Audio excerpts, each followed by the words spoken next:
찬양을 통해서 참 은혜가 되네요. 왜냐하면 지금도 젊은 목사이지만 학창 시절에 참 많이 불렀던 찬양이기도 하고요.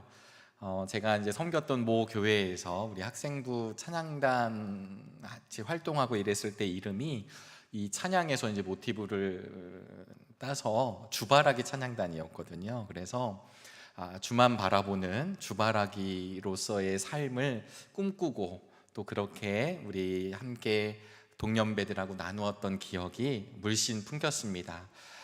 점심을 잡수시고 오후에 예배를 드리는 시간이 결코 쉽지 않은데요. 우리 옆에 계신 분들과 이렇게 인사 나눠보실까요? 평생토록 주바라기가 됩시다. 네, 평생토록 주바라기가 됩시다.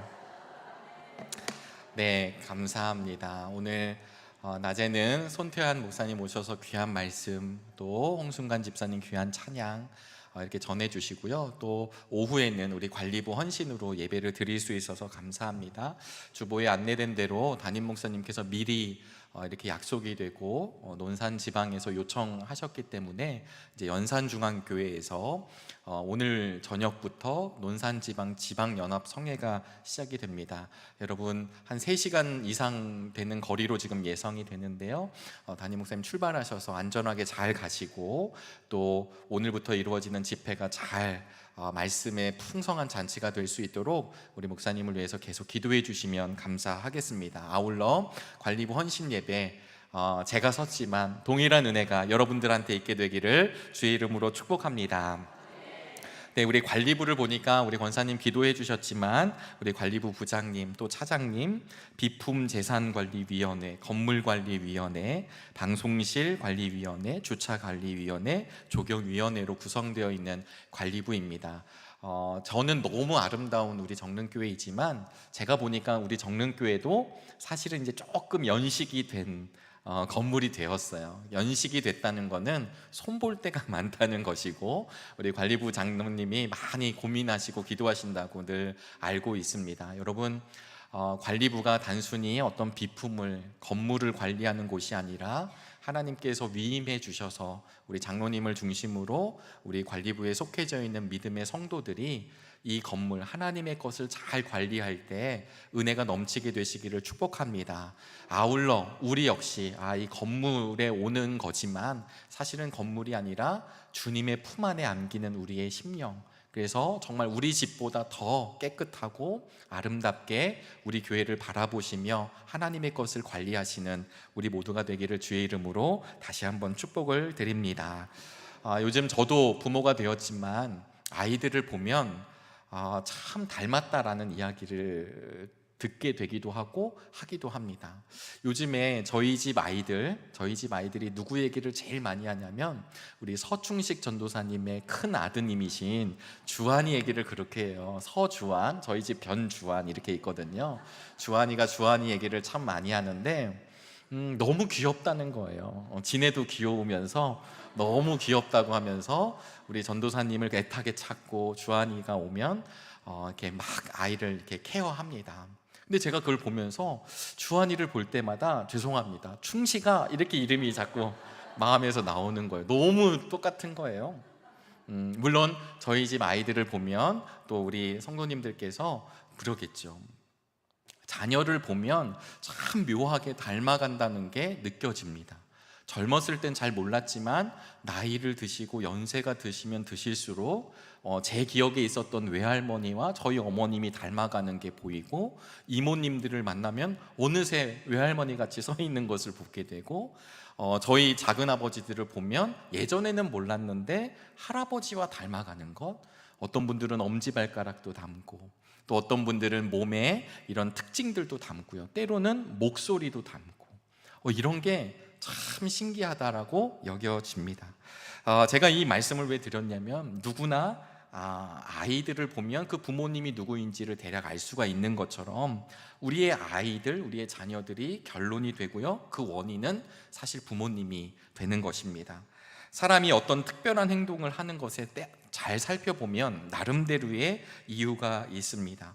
그분이 자라났던 환경, 상황, 그리고 그 조건들을 잘 살펴보면 그분이 왜 저런 행동을 하실까라고 하는 게 추측될 수 있을 때가 참 많이 있습니다.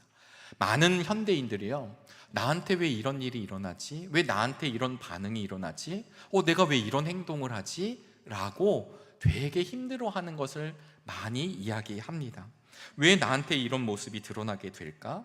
숨겨진 분노 같은 거, 때로는 엄청난 슬픔 같은 거, 평상시에 너무 멀쩡했는데 어느 사건을 보고 어떤 상황이 그 기억으로 돌아가면 이게 막 감당할 수 없는 자신의 마음과 몸을 발견하는 사람들이 참 많이 있더라는 것입니다.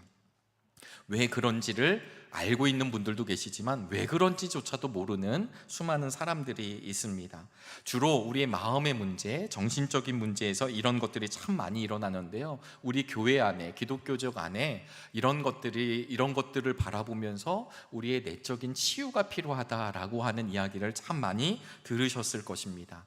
내적 치유를 이야기할 때 자신의 어린 시절, 자신의 과거, 숨겨놓은 어떤 것들을 좀 직면하고 대면하고, 그래서 내가 왜 이렇게 됐는가를 그 심리적으로, 상담학적으로 이제 이 내적 치유를 풀어가려고 하는 많은 애씀들이 지금까지 있었습니다. 저희가 신학교를 다닐 때 가장 유명했던 분이 누구셨냐면, 지금 방배동에 치유상담대학원 대학교를 운영하고 계시고 거기 이제 후학들을 양성하고 있는 정태기 박사님이 참 알려져 있으시죠. 물론 지금 이 정태기 박사님의 후예들이라든가 후학들이라든가 더 많이 심리적으로나 상담적으로 공부하시고 이렇게 발전하는 것이 있겠지만, 이 정태기 박사님의 이야기, 이 목사님의 이야기를 들으면요, 본인이 너무 우울감이 있어서 사역도 못 나가셨던 분이셨던 거예요.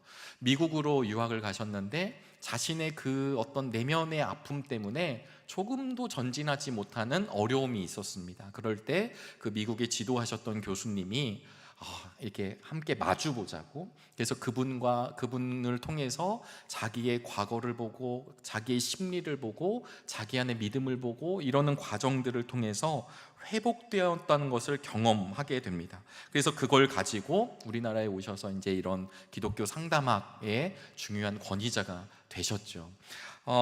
자기가 살아온 과정에 우리가 알지 못하게 큰 쓴뿌리들이 있을 때가 분명히 있습니다. 그것이 온전히 치유되지 않은 상태일 때 우리의 심령 가운데 어느덧 불현듯 그 증상들이 나타난다는 것을 많이들 이야기합니다. 안타까운 것은 무엇이냐면, 제가 일반적 얘기를 드렸지만 신앙생활을 하는 분들 가운데에서도 이 과거의 문제, 자신의 우울한 문제들을 이게 해결하지 못하고 갈 때가 참 많이 있습니다. 신앙생활을 열심히 하고 있음에도 불구하고 정기적으로 내가 어떤 현상들을 마주 대하게 되는 것입니다. 그래서 내적인 상처가 먼저 발견되고 그것을 치유함으로 하나님 앞에 어떤 우리의 인격이 회복되는 것을 목표하는 게 기독교 상담, 기독교 심리, 그리고 전인 치유, 이런 일들을 사역들을 진행하고 있습니다. 여러분, 우리의 본성은요, 하나님이 사실은 포이에마로 만들어 주셨거든요. 어느 누구도 소홀함 없이 시인이 시를 쓰는 것처럼. 제가 가끔씩 담임 목사님의 이렇게 글들을 보면서 놀랄 때가 뭐냐면, 어떻게 이런 단어를 썼을까? 이제 담임 목사님은 목회를 하고 계시지만 시인들의 언어를 보면, 또 소설가들의 언어를 보면 어떻게 이런 단어를 썼을까? 제가 알기로는 글을 쓰시는 분들은 마침표를 찍을까? 쉼표를 찍을까? 마침표를 쓰지 않을까? 이런 걸로 고민을 한대요. 여러분들은 이해가 되시나요? 네. 그래서 제가 생각하는 글 쓰는 분들의 이미지는 뭐냐면, 죄송합니다만 뿌연 담배 연기가 저는 가장 떠오르고요. 그 다음에 만년필, 그 다음에 구겨진 원고지가 저한테는 좀 이미지가 있습니다. 그러니까 글을 쓰다가 안 되면 막 이렇게 막 구겨 던지고 말이죠. 그 다음에 막 담배를 태우면서 막 이렇게 하는 거. 그러니까 제가 이 말씀을 왜 드렸냐면, 글을 쓰실 때, 시인이 글을 쓸 때 대충 막 이렇게 쓰는 게 아니라 갑작스럽게 쓸 수도 있지만 그 단어 하나, 점 하나를 정말 생각하면서 쓰는 것처럼 하나님이 우리를 만드실 때, 우리를 보내실 때 그렇게 보내셨다가 에베소서 2장 10절의 말씀이에요. 이것을 헬라어로 포이에마라고 하죠. 하나님의 작품으로 저와 여러분들이 이 땅에 나왔습니다. 그런데 문제는 우리 안에 갖고 있는 죄성, 성경이 고백하고 증거하고 있는 원죄로 말미암아 하나님과의 간격이 나뉘어져 있는 거죠.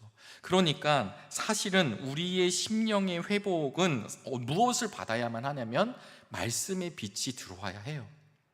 하늘의 빛이 들어와야 합니다. 다른 누군가가 아무리 위로하고 다른 누군가가 아무리 애를 써준다 할지라도 그것 때문에 내 심령이 조금은 편안해질지 모르지만 내 심령이 회복되는 일은 사실 일어나지 않는다는 거예요. 부부간에도 평생을 같이 살면서도 많은 분들이 알다가도 모른다 이렇게 얘기를 참 많이 하십니다.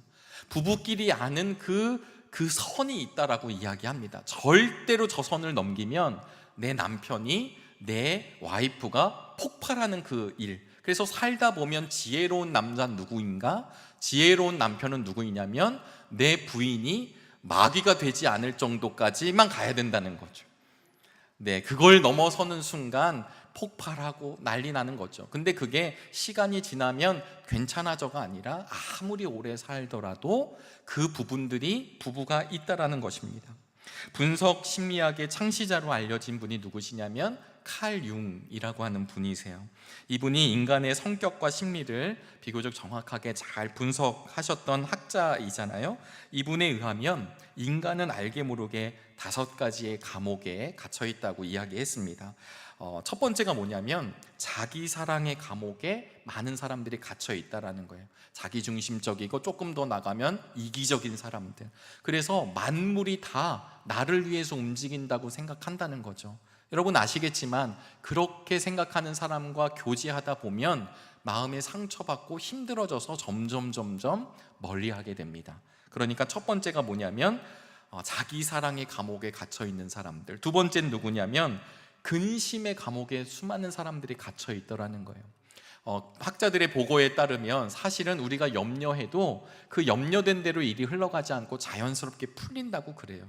10가지 중에 6개는 굳이 근심하지 않아도 될 문제를 이 현대인들은 근심하더라는 것이죠. 그래서 많은 사람들이 그 근심 때문에, 걱정 때문에, 염려 때문에 몸과 마음이 막 상해진다는 거예요. 여러분 불면증 혹시 걸려보셨나요?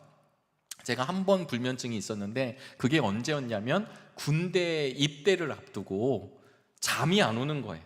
어느 날부터 잠이 안 와요. 잠이 막 쏟아져야 되는데 잠이 많은 사람인데 잠이 안 와요. 그리고 누우면 자꾸 군대의 이 상상력으로 막 가는 거예요. 군대가 막 상상이 되고 거기서 괜히 막 이렇게 될까 저렇게 될까 염려하고 이런 부분들이 있으면서 잠이 안 오는 거죠. 양을 100마리를 세도 양을 200마리를 세도 잠이 안 오는 거예요. 그리고 꼬박 날밤을 새고 또 근심하고. 수많은 사람들이 우리 자녀가 잘 자랄까? 우리 자녀한테 어려운 문제가 닥치진 않을까? 나한테 건강의 문제는 오지 않을까? 우리가 이런 어려움 당하지 않을까? 지구가 멸망하지 않을까? 큰일 나지 않을까? 이러면서 자기 근심의 감옥에 있는 사람들이 있다고 칼 융이 이야기했습니다. 세 번째 감옥은 어디냐면 수많은 사람들이 과거의 감옥에 갇혀 있다는 거예요. 내가 저 아내를 만나지 않았다면, 저의 얘기가 아닙니다. 저 아내를 만나지 않았다면 내 인생은 어떻게 되었을까? 내가 우리 부모님을 만나지 않았다면 내 인생은 어떻게 됐을까? 내가 그때 그 사업 파트너를 만나지 않았으면 어떻게 됐을까?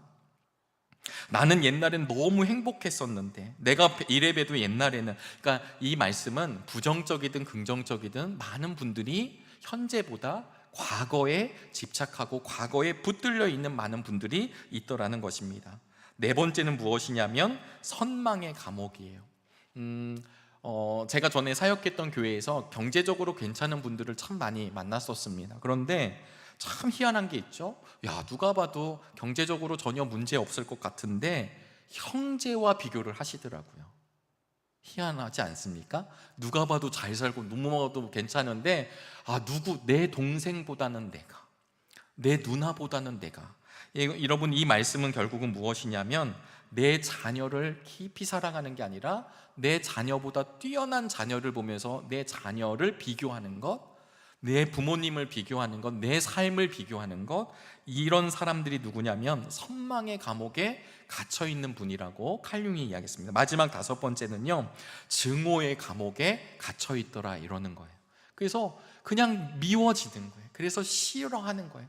제가 이름을 밝힐 수는 없지만 저랑 이제 요즘 저희 또래들 이렇게 친구도 있고 이러잖아요. 어느 날 이렇게 가정 이야기를 했습니다. 생각보다 많은 분들이 가정이 화목하고 행복한 것이 아니라 참 불행하다고 여겨지는 분들이 많거든요. 근데 그 친구가 뭐라고 얘기하냐면, 야, 나는 내 자녀들이 20살 될 때까지 나 참을 거야, 이렇게 얘기하는 거예요. 너무 슬프지 않나요? 그래서 야, 왜 20살 때까지야? 그러니까 20살 때까지는 내가 내 자녀들에게 해줄 수 있는 걸 할 거야. 그리고 그것 때문에 나 때문에 상처받지 않도록 애를 쓸 거야. 근데 20살이 되면 우리 아이들 미천도 마련해주고 우리 아이들이 이제 대학교도 가고 그러니까 잘 이제 커나갈 거 아니야. 그때 나는 나 홀로 유유히 갈 거야. 근데 그 말이 참 슬프고 저에게 기도의 제목이었어요. 왜 이런 생각을 하게 될까? 증오와 미움의 마음이 불쑥불쑥 튀어나오는 거죠. 요즘 묻지마 살인, 묻지마 폭행. 예전엔 그래도 어른들이 계시면 제가 자꾸 담배 얘기를 해서 이게 좀 분위기가 좀 그런데요, 옛날 어르신들이 이렇게 있으면 사람들이 뒤를 돌아서 하고 숨어서 하고 이랬잖아요. 요즘에는 안 그렇더라고요. 대놓고 그러니까 어른들 무서운 것도 잘 모르고 그냥 어른들도 그냥 남이라고 생각하는 거죠. 그러니까 사람들이 그냥 그 안에 있는 어떤 화 이런 것들이 막 표출되는 거예요. 여러분, 우리 자녀들을 위해 기도해 주실 때 특별히 이런 문화와 게임의 영역을 위해서 기도를 부탁을 드립니다. 왜냐하면 게임에 선한 게임들도 참 많이 있지만 게임을 잘 보시다 보면 죽이는 게 그렇게 많아요. 좀비도 죽여야 되고요, 이렇게 전쟁하면서 총싸움에서 이게 승률도 올려야 되고요. 이 죽인다는 게 특별히 이 문화를 위해 기도하는 사역자들이 무슨 얘기를 많이 하냐면, 나도 모르는 사이에 다른 사람들을 죽여도 된다는 게 인식된다는 거예요. 그래서 게임을 하는 거지만 그 안에서는 분노가, 누군가를 이겨야 되는 거, 누군가를 죽여야 내가 산다라는 그 메시지들이 지금 막 퍼져나간다는 거예요. 그래서 내가 어느 날 이 게임과 삶이 혼동되는 순간 그냥 주먹이 나가고 칼이 나가고 아마 우리 한국에 총기가 풀리면 난리도 아닐 것입니다. 제가 이 말씀을 드린 이유는 사람들이 그 증오의 감옥에 많이들 갇혀 있다라는 것입니다. 그래서 칼 융이라고 하는 그 세계적인 학자는 뭐라고 얘기를 했냐면, 사람의 행복과 불행을 느끼는 지수는 얼마나 자기를 이 5가지의 감옥으로부터 끌어내느냐에 달려있다라고 이 학자는 이야기를 한 겁니다.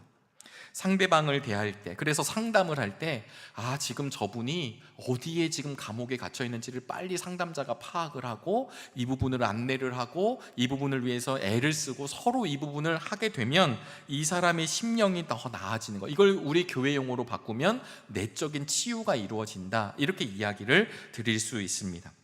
우리 심령 가운데 깊이 새겨진 어떤 쓴뿌리들을 여러분 정말 하나님의 말씀으로 해결함 되시기를 주의 이름으로 축복합니다. 예배의 자리가 귀한 것, 기도하는 것이 귀한 것, 찬양이 귀한 이유는 무엇이냐면 사람의 소리가 아니라 하나님의 음성을 듣는 자리이기 때문입니다.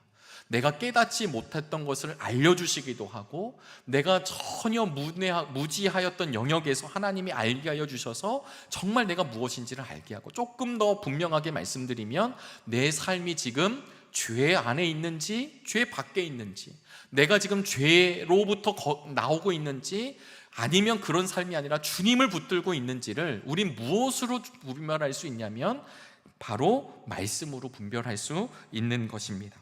근데 여러분, 이런 감옥, 칼융이 이야기한 감옥 안에 있으면요, 본인도 고통스럽지만 주변 사람들도 고통스럽게 하는 거예요. 요즘은, 예전에는 부모님들이 한량없이 자녀들을 받아주셨지만 어느 날 보니까 어떤 가정에 이런 일이 있던 거예요.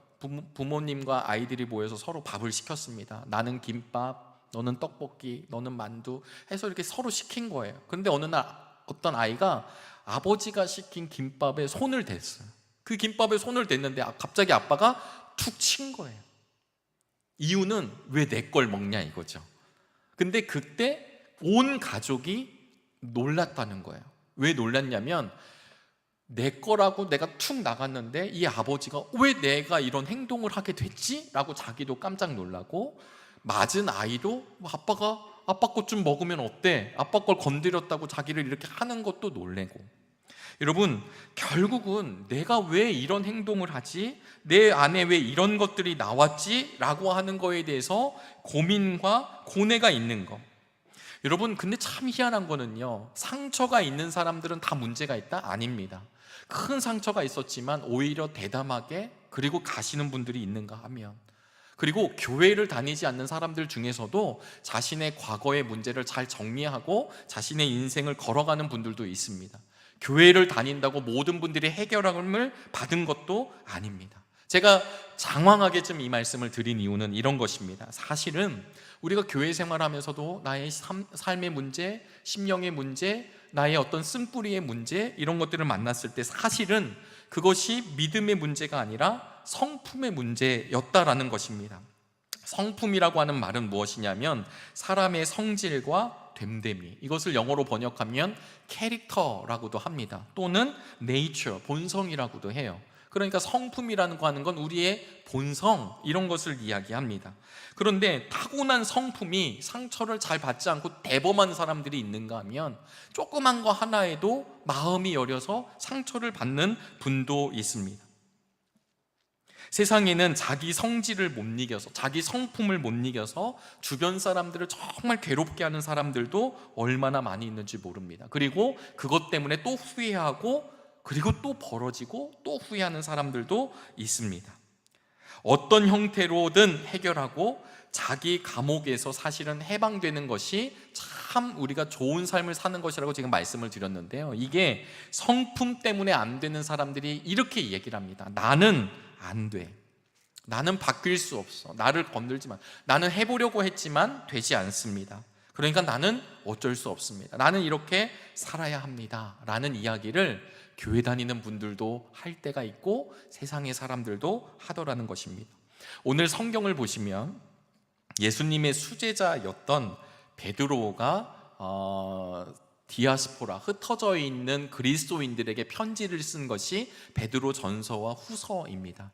오늘 본문의 말씀, 우리 12절 말씀을 함께 읽어보실까요? 시작. 사랑하는 자들아, 너희를 연단하려고 오는 불시험을 이상한 일 당하는 것 같이 이상히 여기지 말고, 우리 13절까지 읽어보겠습니다. 오히려 너희가 그리스도의 고난에 참여하는 것으로 즐거워하라. 이는 그의 영광을 나타나실 때에 너희로 즐거워하고 기뻐하게 하려 함이라. 아멘.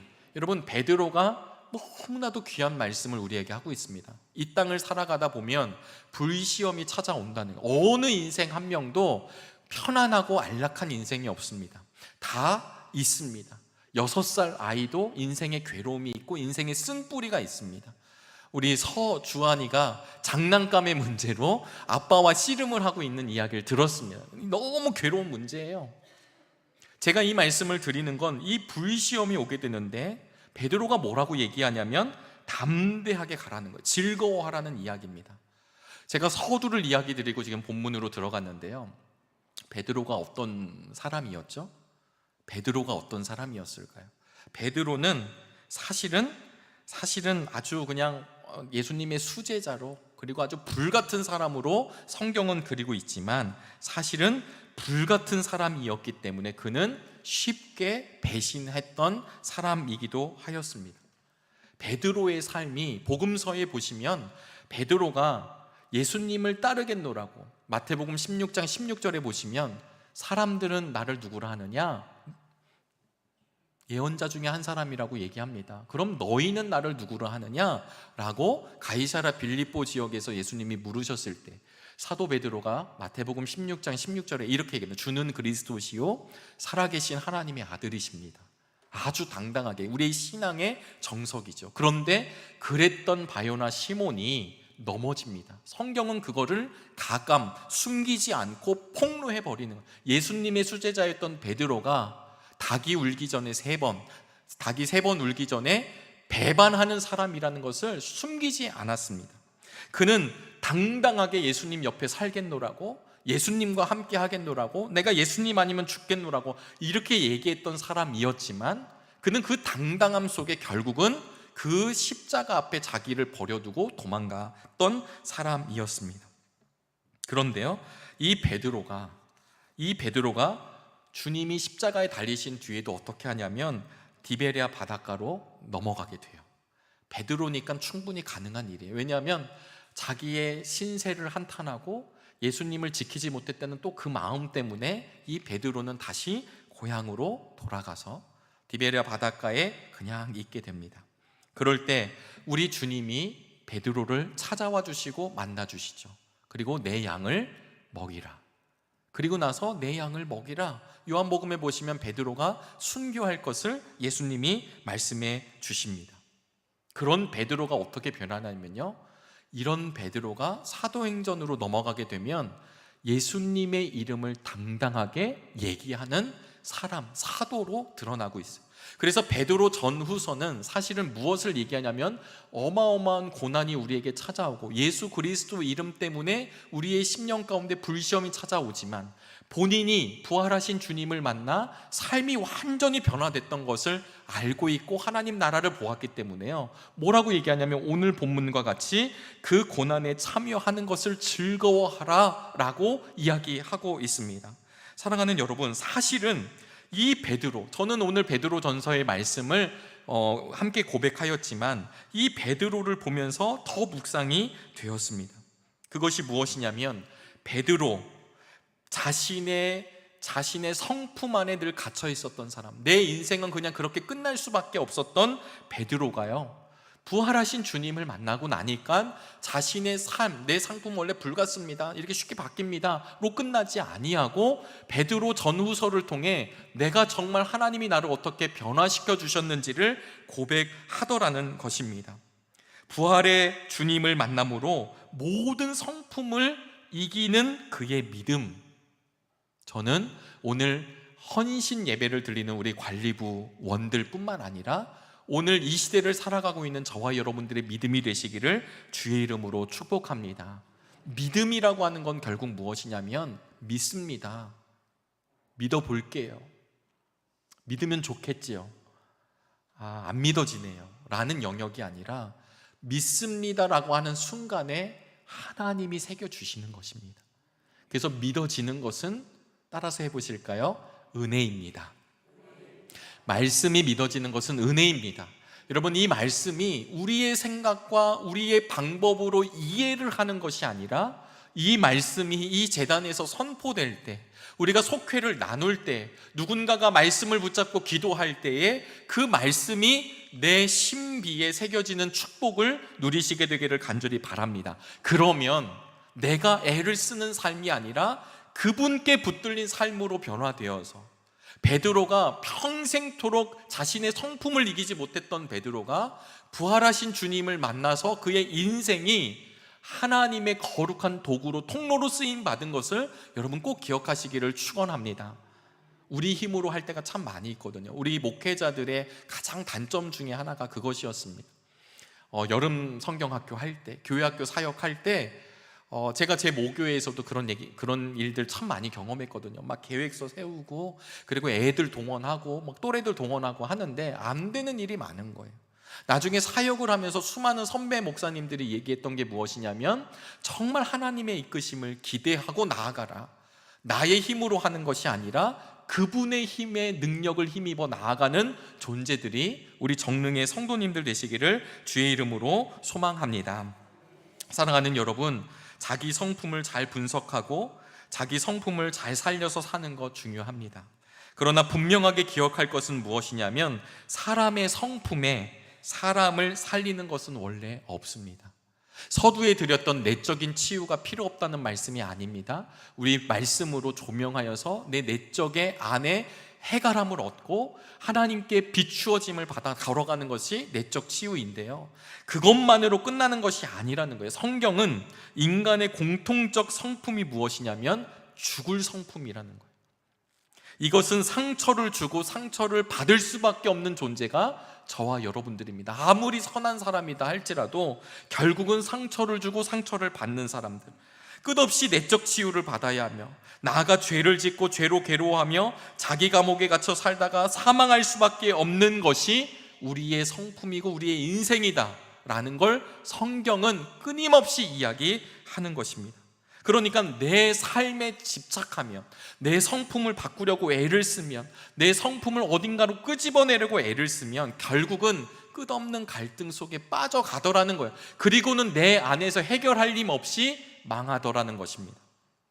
성경은 내 성격, 내 성품, 나 원래 이래, 이런 것에 집중하지 말고 하나님의 말씀과 믿음에 집중하라고 이야기하십니다. 예수 그리스도가 나를 위해 흘리신 보혈의 공로를 믿는 믿음, 100번 1000번을 죽어도 내가 영원한 멸망이 아니라 그분 때문에 영원한 하나님의 나라가 내 심령 가운데 있다라고 하는 것을 경험하는 것, 죄 없이 피 흘리신 예수 그리스도의 그 은혜를 믿는 믿음 안에 서 있으라고 이야기하는 것입니다. 이 분명한 믿음 안에 서 있는 성도는 아무리 세상에 바람이 불어온다 할지라도 자신의 털을 잡습니다. 깊이 뿌리를 내린 나무가 서 있잖아요. 우리는 누구에게로 뿌리를 내려야 하나요? 오직 주님에게입니다. 사도 바울이 이런 고백을 했습니다. 여러분 들어주시기를 바라겠습니다. 누가 우리를 그리스도의 사랑에서 끊으리요? 환난이나 곤고나 박해나 기근이나 적신이나 위험이나 칼이랴. 기록된 바 우리가 종일 주를 위하여 죽임을 당하게 되며 도살당할 양같이 여김을 받았나이다 함과 같으니라. 그러나 이 모든 일에 우리를 사랑하시는 이로 말미암아 우리가 넉넉히 이기느니라. 내가 확신하노니 사망이나 생명이나 천사들이나 권세자들이나 현재 일이나 장래 일이나 능력이나 높음이나 깊음이나 다른 아무 피조물이라도 우리를 우리 주 그리스도 예수 안에 있는 하나님의 사랑에서 끊을 수 없으리라. 아멘. 이 말씀이 우리에게 분명하시게 되기를 주의 이름으로 소망합니다. 그 믿음이 오늘 세상 가운데 한없이 불안해하고 한없이 갈등하고 한없이 괴로워하는 우리 심령을 굳건하게 붙잡을 수 있는 유일한 능력인 것을 저와 여러분들이 깨닫게 되기를 소망합니다. 오늘 예수 그리스도가 흘리신 그 보혈이, 주님의 십자가가 여러분의 상처난 성품마다 흘러서 고쳐지고 치유되고 새 삶이 돋아나는 은총을 누리시기를 바랍니다. 우리는 이미 주님의 보혈로 머리끝에서 발끝까지 씻겨진 사람들입니다. 더 이상 내 삶의 과거로부터, 더 이상 내 삶의 존재로부터, 더 이상 내 삶의 성품으로 감옥에 갇혀 있을 사람들이 아니라 이미 예수 그리스도로 해방된 인생, 구원의 진리로 해방된 하나님의 백성이라고 하는 그 정체성을 분명히 하시기를 소망합니다. 주님의 보혈이 여러분에게 흘렀습니다. 이제는 그 보혈의 믿음이 이끄는 인생을 사는 것이 저와 여러분임을 깨달아 나아가시기를 간절히 바랍니다. 성품을 당연히 이기는 믿음, 예수 그리스도의 마음으로 사랑하고 용서하며 감사하여 사는 우리 정릉의 모든 성도님들, 그리하여 큰 믿음의 승리자들로 세워지는 우리 모두가 되시기를 주의 이름으로 축원합니다. 기도하시겠습니다. 수고하고 무거운 짐진 자들아 다 내게로 오라. 내가 너희를 쉬게 하리라.